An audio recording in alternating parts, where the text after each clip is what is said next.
Voici notre dernière incroyable expérience, fabriquer un amplificateur le plus simplement possible. Si vous avez vu des tutos sur internet, vous allez souvent tomber sur des trucs comme ça. Mais nous, on va vous montrer comment en faire un avec un matériel 100% récupération. Voici le matériel nécessaire à sa fabrication.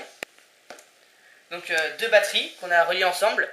Vous pouvez prendre une batterie de 3 à 9 volts 6, ou 12 même, vous faites ce que vous voulez. Donc nous on a additionné deux batteries ensemble pour faire 9 volts 6. Un petit transistor, ça se trouve vraiment partout. Dans tous les circuits imprimés il y en a, on lui a juste soudé des fils, pas plus. Deux petites batteries de 2 volts 4, vous pouvez aussi prendre des piles. Ensuite, un gros transistor, on trouve ça dans les ordinateurs, c'est très courant. On l'a relié avec du scotch à une plaque pour qu'il se refroidisse en direct parce que sinon il chauffait un peu trop. Et pour finir, un haut-parleur bien sûr et une prise jack. Pour commencer, vous prenez le petit transistor. Donc un transistor c'est un peu comme un interrupteur. Dans les petits transistors, le courant passe comme ça. Et c'est celui du milieu qui permet de fermer le courant. Ensuite vous prenez la petite batterie. Je relie le plus sur le côté de gauche. Et après, normalement, si j'ai mis une petite tension ici, le courant va être ouvert.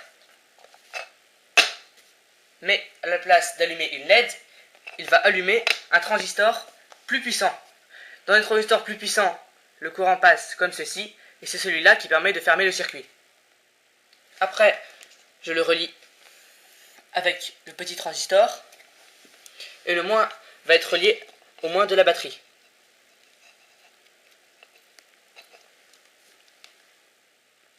Pour ceux qui seraient déjà perdus, on va faire un schéma détaillé à la fin.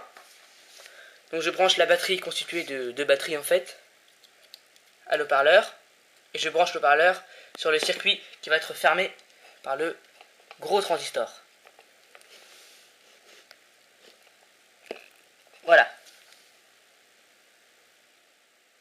Ensuite, on branche la petite batterie sur le moins du premier transistor et la prise jack.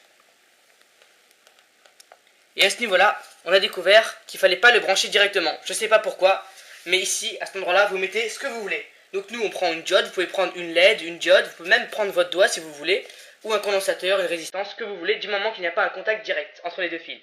Je mets la diode dans le bon sens, c'est-à-dire qui suit le sens du plus. Je la relie à la prise jack. Et là, l'amplificateur, normalement, est terminé. C'est quand même beaucoup plus simple que les amplificateurs ou les tutos qu'on peut voir sur internet, même s'il reste quand même assez compliqué. Je branche la prise jack dans n'importe quoi qui fait du son. Je mets play.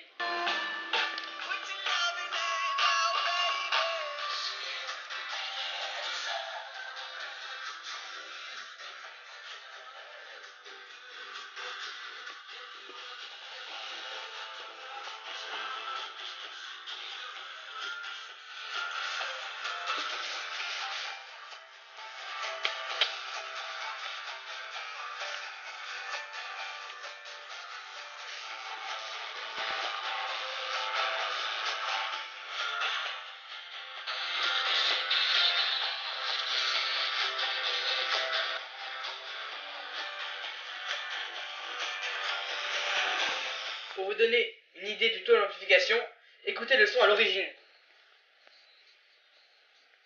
Pratiquement inaudible, à 20 cm on n'entend déjà plus. Il faut vraiment se coller.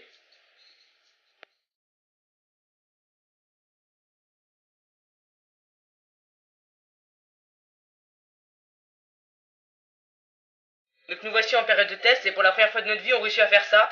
Incroyable. Ouais, c'est vraiment incroyable. Je savais même pas quoi mettre ici, je mettais mon corps et ça marchait.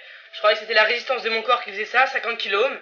Et puis après je me suis rendu compte que le corps c'était un condensateur. Alors à la place j'ai mis un condensateur de 2200 microfarads et ça marche. C'est incroyable. Donc un premier transistor, un second. Le second chauffait beaucoup donc on l'a accroché à cette plaque pour le refroidir. L'haut-parleur. Et ça fait un amplificateur.